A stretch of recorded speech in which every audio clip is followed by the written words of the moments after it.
সিঙ্গাপুরে Mount Elizabeth হাসপাতালে চিকিৎসাধীন ওবায়দুল কাদেরের শারীরিক অবস্থার উন্নতি হচ্ছে বলে জানিয়েছেন সেখানে অবস্থানরত বাংলাদেশের চিকিৎসক আবু নাসার রিজভী।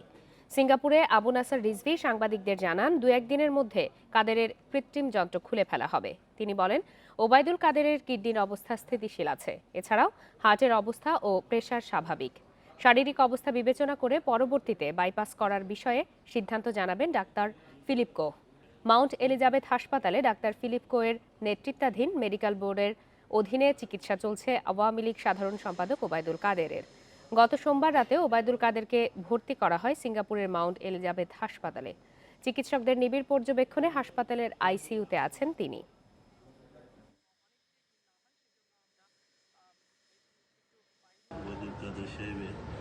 সব প্যারামিটারগুলো দিন দিন ভালো থেকেই যাচ্ছে। ওনার কিডনি এখন খুবই স্টেবল আছে। ওনার ইনফেকশনের রেটও অনেক কমে গেছে। হার্টের কন্ডিশন, প্রেশার এবং হার্টবিট এগুলো খুব ভালো আছে এবং তারা চিন্তা করছে আগামী 2-1 দিনের ভিতর ওনার যে আর্টিফিশিয়াল মিনসগুলো আছে, যে ডিভাইসগুলো আছে, ওগুলো ওনারা খুলে ফেলার চিন্তা করছে।